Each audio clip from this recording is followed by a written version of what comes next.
Hello, everyone. Good afternoon. Happy Friday Eve. I have Mr. Andrew Hayes with me Hey, today. He is a senior manager here at Avero Advisors. I know you guys have heard from him before, yeah, but he and I both feel like I feel like we've both been empowered this week. We've had the team in. We've done some very fulfilling workshops with our yeah, entire team this week, and they have been awesome.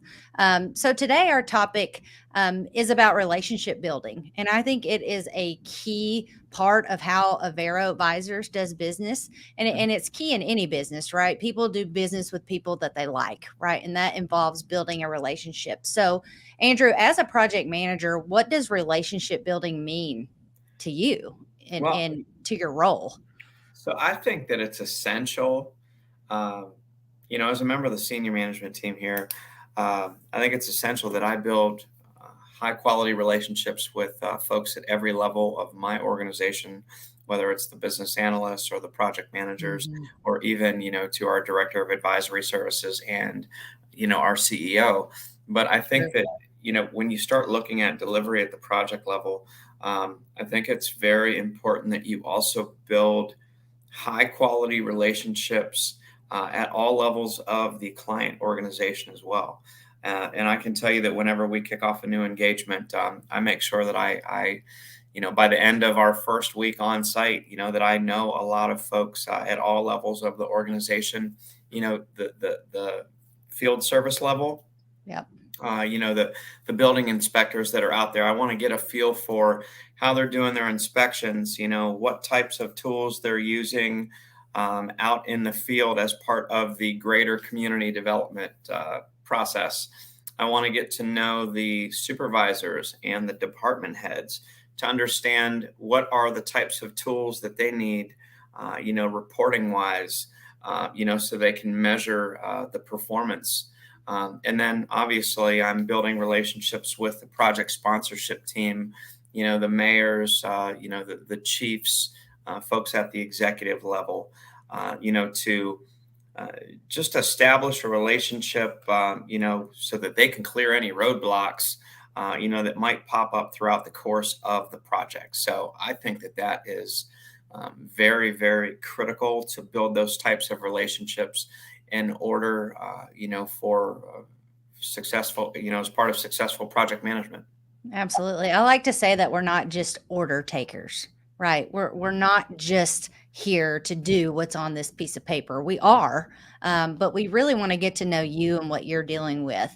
Well, and Um, there's go so ahead. much more to it, Yeah, and I tend to feel that the magic happens in the dialogue, in the conversation. absolutely. I want to really get a feel for for these key stakeholders and to be able to translate their story, whether we're talking about an IT strategic planning effort. I always say for everybody that's had their hands up in the back of the room, now's the time to call on you to find out what's going well, where improvements can be made, what are the tools that you need. But also, when we start to look at enterprise resource planning efforts, leading up to the selection of a solution, I want to know at all levels of the organization, Right. what are the things that people really need so that Mhm. we can capture those in our requirements, to make sure that we're not only documenting what current needs are today, but that we're doing some future state visioning based on what is possible. And we're capturing those wish list items, from those stakeholders. So, um, building relationships is just so essential. And, another thing to think about, Megan, is when you think about who our partners are, Right. building relationships, even, at the vendor level. Hmm. So, Absolutely. And one of the things that I talked about this week in one of the sessions, to sort of build on this idea of relationship building is open communication. So how do you foster that in your projects? How do you you know how do you encourage collaboration and open communication? well, we like to talk about real issues, We look Mhm. at the project plan, we look at exactly where we are. I always say good, bad, or ugly. Things are not always going to go according to plan. You can make Yeah. a plan as a baseline, and then there's always going to be variables that pop up. And with my teams, I try to create an inclusive environment where folks feel valued, Mhm. that they can come to me with difficult conversations. I tried to build relationships with executives and with the project sponsorship teams so that there are no surprises. But when things do pop up, such as critical risks, that we can have those difficult conversations and still keep the project moving. Yes. Can you share an example maybe of how effective relationship building helped to resolve a complex issue? Mm, I mean, this stuff pops up all the time. Um, I'll give you an example. When you're planning for a go live on an Mhm. ERP project, you finally get that date, and then there might be some things that happen in your system integration testing, um, where some of your workflows are just not working right. Some of the interfaces, with financial partners, having some issues with those, and you may have to extend your SIT, or you might have to extend your UAT, or that may even have an impact on your go live, or you have to move a go live date because till after the cutover from a fiscal year. And it might just be the best thing, for finance in terms of, regulatory compliance related to their audit. Being able to have forge those types of relationships where you can have a difficult conversation with your executive sponsorship team Mhm. is a huge value add. And there's a lot of project. I mean, I've been doing this for almost 20 years. Where we have had to make those types of changes. Where it was just in the benefit of our client. So being able to be forthright and have those difficult conversations, it's imperative that you do have those high quality relationships in place. Yeah. I love that. I love that example. What role do listening and active engagement play in effective relationship building? Well, I think you have to actively listen. Right. And active listening is not just hearing the words. It's listening for the tone. It's recognizing the posture. It's reading all of the nonverbal cues. And I think that that's imperative. We actually just talked in one of our other sessions in our PM workshop, where I had mentioned about how important it is to have not only self-awareness and understand the way that you're impacting the room and kind of the world around you, Mhm. but or the self-awareness of understanding yourself, but also having the social awareness of recognizing what's going on, and being able to really read your audience and understand how they receive and process information in such a way that you are able to cater your communications in a way that would make sense to them. And when you think about putting together your project management plan and what is the meeting cadences and all of that, and the types of communications, you want to make sure that you have a feel for who your stakeholders are and what is going to work best for them, because some folks, they might be out in the field and they do not always have the chance to read an email. Right. A quick video update might work best for them, Right. and other people, a quick project status report might be what's best for them.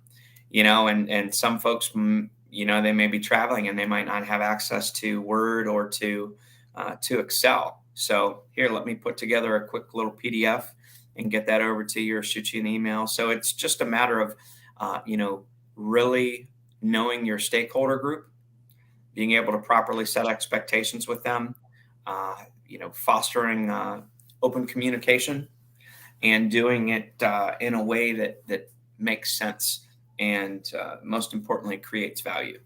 Yes, and I think understanding that we all have different personalities and we all come from different backgrounds, right? So the Mhm. way I receive communication is much different than the way you receive communication, right? We come from different walks of life. The way I communicate is much different than a lot of people. And so being able, I love that you said being self-aware, being aware of yourself, and also being aware of your audience and how they like to be communicated with. I think that's so important. So Yep. important.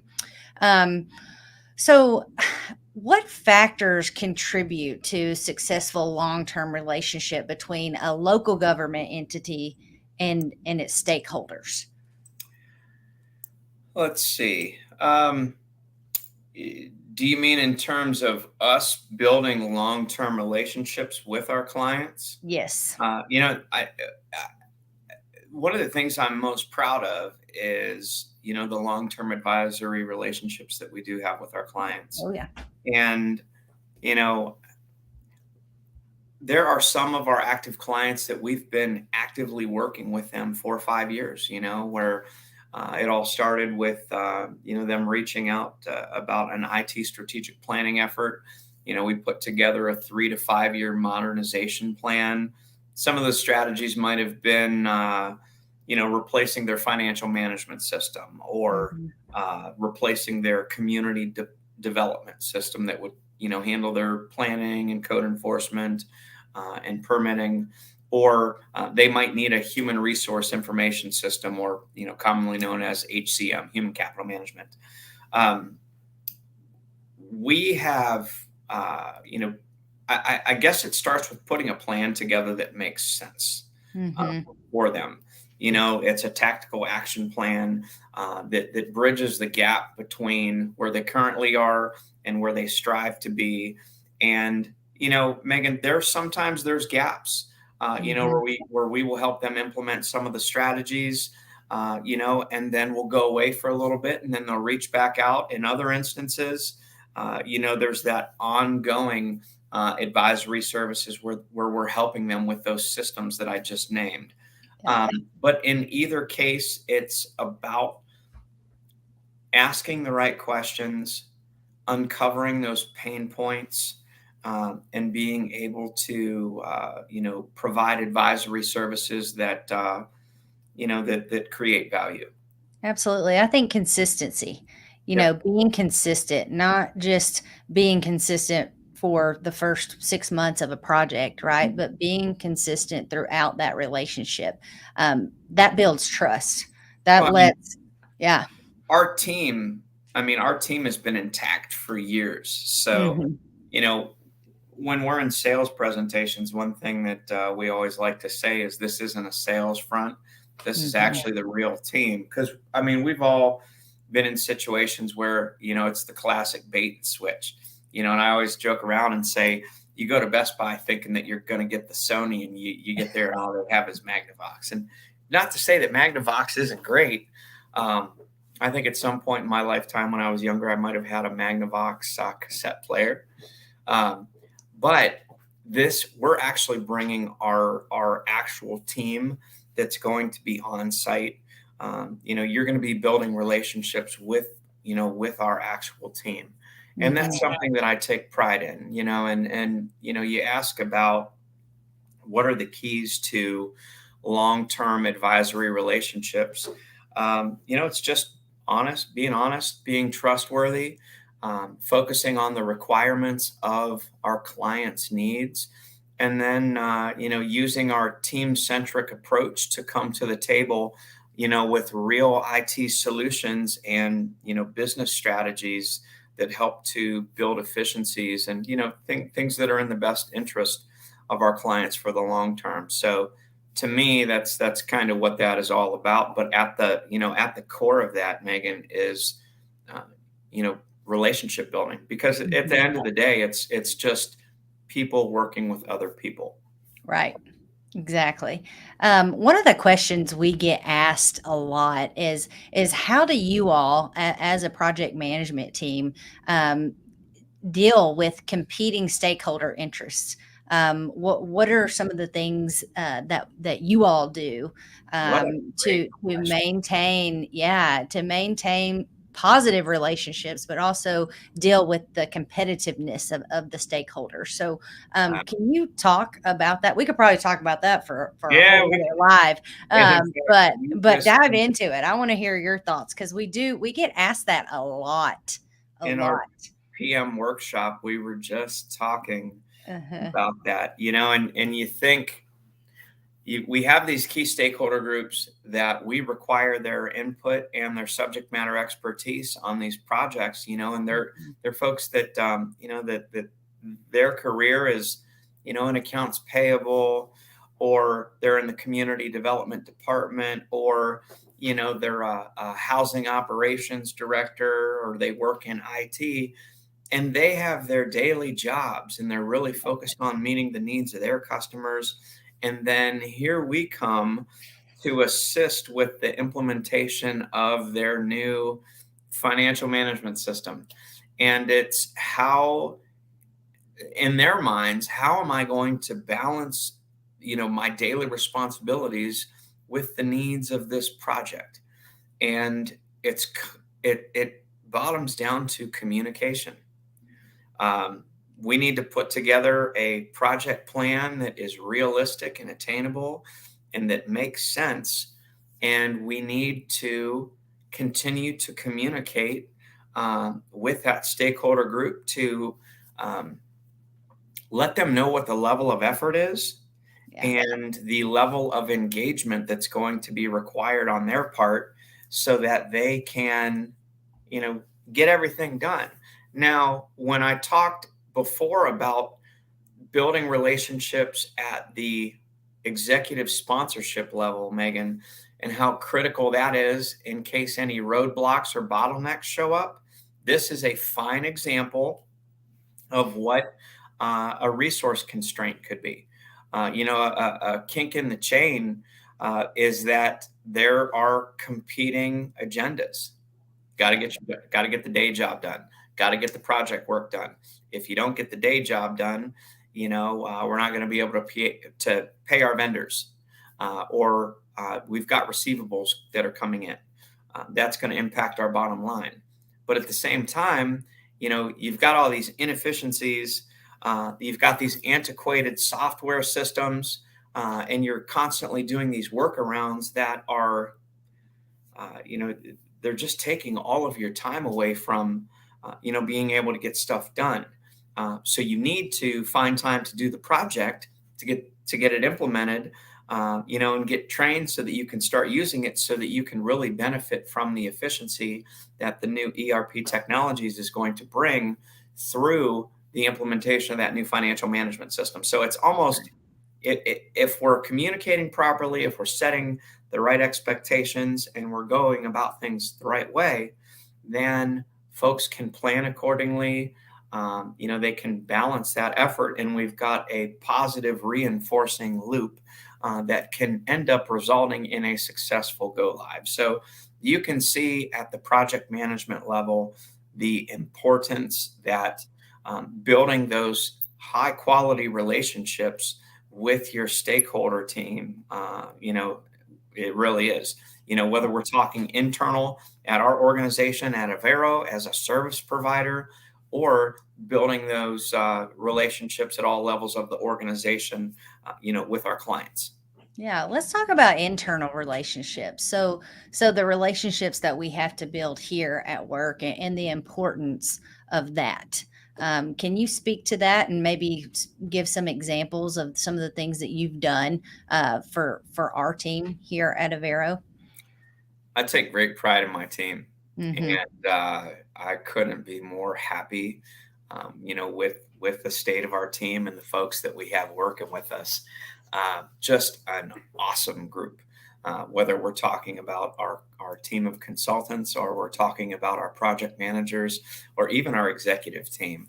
Mm-hmm. It's just such a privilege to work with everybody. And I mean, you know, uh, I've been with Avero basically since the beginning. You've been with us for several years now, and you've seen a lot of the growth and the effort that we put into recruiting the right people, Hmm. running them through the ringer just to make sure that that they're cut out for this. But we've seen, you can really, really have a great career, Yeah.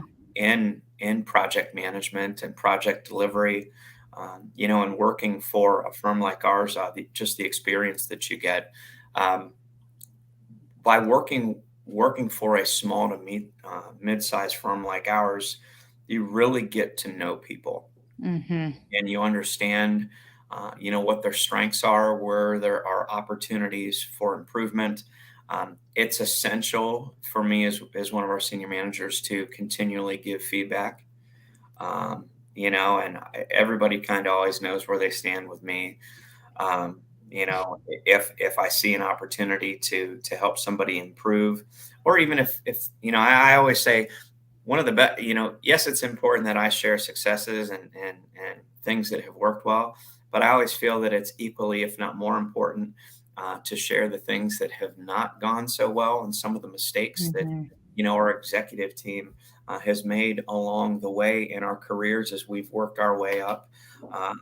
From business analysts, to earlier in the career, to a PM, and get your PMP certification and everything. But by being vulnerable and letting people know that, hey, everybody is just a regular person. I Right. think that it helps to really forge what I call a one team approach. And that's what this is really about. Is it's about Hmm. people working with other people. And another thing is, just because you've been doing something for so long and you have newer people on the team that may not have as much as experience, that does not reduce their ability to highly impact the team. And Right. we always try to encourage folks to come to think for themselves, to come up with their own approach, and to take risks, strategic risks. Hmm. And we do a lot of team think. But I was on a call earlier with a member of our project management team, and I was asking him, "What do you think? What do you think? Right. Don't always come to me for the ideas. I want to know where you're at." And I asked him point blank, "Whose project is this?" And he said, "Well, this is my project." I said, "Well, then I want you to take the wheel and I want you to run with it, and let's really see what you can do here." And I think that that's inspiring for the team. You Hmm. know that you have a senior management team and an executive team that believes in you. I know that early on when I was, getting established, that was something that meant a lot to me. Oh And yeah. it still means a lot to me when I know that I have the confidence of our CEO and our director of advisory services. Yeah, knowing that you have somebody in your corner who's cheering for you, who's rooting for you, is very special. There's nothing that can compare to that. When AV tells me I can do something, I feel like I can go run through brick walls. So it is very powerful when you have somebody in your corner. But I think on the flip side of that, as an employee, you have to be willing to accept that, right, and willing to go. To the relationship, bring yourself to it and ask questions and be innovative and be engaged, right? So I always say relationships are two ways, regardless if it's with your peers or with your significant other. They go both ways, and open communication is very key. I Now, I think. just want to say Yeah, go ahead. I really believe in you too, Megan, but I don't Oh, want thank you to you. try to run through a brick wall. Uh, Maybe a screen door. Yeah, I probably don't need to be running through any brick walls. No. No, no, not at all. I think also the workshops that we've provided this week again have been so empowering, and that lets our team know that, hey, at the executive level, we are thinking about you and we're thinking about the things that you need help with. right? Mhm. And we're taking those into consideration, and we want to empower you to be better at these 6 things, right? Yep. So I think that's been very powerful, and that's something that you all could implement as well. When we're talking about local government entities, within those organizations, I know relationships can be few and far between. We'll walk in sometimes and it's very siloed, right? Probably about 85% of the time, the departments are very siloed. So, how can or what advice would you give to our viewers to break down those silos and encourage relationship building amongst departments? I think it's essential. It's Hmm. essential. The strategic planning process has always been a great effort to bring people together. Yeah. I've run into situations where you have multiple departments that have a common need, and but not everybody's on the same page because you've got these siloed uh, Hmm. organizations, and they'll end up going and buying multiple systems that do the same function. Right, just because they didn't wanna talk to each other, Yeah, right? yeah. Yeah. Um, I think it's important. Make sure your IT department is involved. Oh, yeah. Make sure that they're involved. Another thing is, I think it's important that you put um, a governance structure in place. So that your IT department can help you to build the business case. Mhm. For the decision makers at the top, for why this creates value for your department. Um, Having a steering committee is never a bad thing because you have representation from many stakeholder groups that can be impacted by these decisions or by these business systems. So that is something that I've seen that has worked well. Um, but it's just a matter of opening the dialogue and, figuring out what the needs are across the organization and then capturing requirements. What do people need? And at the end of the day, all these tools that we implement and that we help our clients select and procure, it's just a matter of how can we do business more efficiently? What Mhm. tools do we have out there that can improve our decision making? With more easily accessing data in real time so that we can communicate better and make better decisions to better serve not only our internal customers but our external customers in the communities that we serve. So Right. Absolutely. I couldn't agree with that more. The last thing I wanna talk about, and we've touched on it a little bit, but transparency. Again, another topic we could probably spend hours on. Why is that important in the job that you do? um, people want to believe in you. They want to believe that you're credible. They want to believe that you're trustworthy. And um, I don't have a problem with sharing faults. Mhm. I try to make sure that everybody knows where I stand. I don't have a problem sharing difficult news, with our sponsors and with our teams. Um, you want to make sure that you're setting proper expectations, whether good Right. or bad. I've found that, my supervisors, they don't want any surprises, Yeah, right. and I No. try to make sure that our clients don't have any surprises. And when you think about project management, Megan, our project status reports, let's just make sure that we're setting expectations for what we accomplished this week, what we plan to do next week. Let's make sure that we're very swiftly identifying risks, coming up with strategies to resolve those, and that we're communicating that, to the stakeholders that can um, positively impact these bottlenecks that are freezing up our projects. So I Mhm. think transparency, and credibility is essential. When we look at the premise that at Avero we're looking to build, you know, um, relationships based on trust and to establish long-term um, advisory relationships, transparency is, at the utmost of importance. And I think that that's why, I talked about how some of our relationships, are 5+ years, with active clients here at Avero. In prior lives, I mean, I still have clients that will reach out to me, Mhm. that I've maintained those relationships for 10+ years. Hey, what do you think about this? What do you think about that? And as they grow in their own respective careers, a lot of times our team ends up working with them in different communities, Mhm.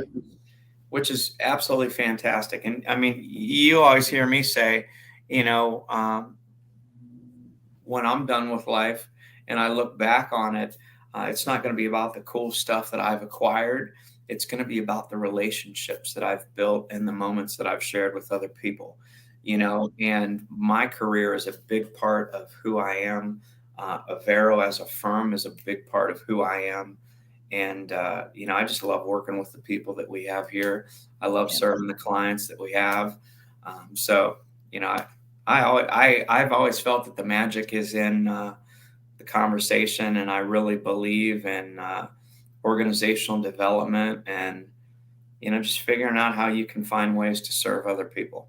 Absolutely. I love that. I love that comment about, life isn't about the experiences, but about the relationships you build with other people. And to wrap us up here, the reason I am at Avero is because of a relationship that was established, gosh, more than 5 years ago with AV. I know I normally talk bad about him on here, but if it weren't for him, I would not be the person I am today. And it Awesome. took it took transparency, it took going out on a limb, and he did all of that for me, to bring me on board. So I agree with all the things you said about our amazing firm and our people and our leadership, right? And it all centers around beautiful relationships. So guys, thank you for joining us today. Again, please follow us on all social media channels. If there's something that you want to hear about, reach out to me. If you want some free advice, reach out to me. But be sure to check us out next week. We will be live with another topic. And thank you, Andrew, for Okay. joining me today. All I right. Thanks, appreciate Megan. it. Yes, Yep. y'all have a good weekend. Yeah. Take Bye care, everybody. Yep. bye.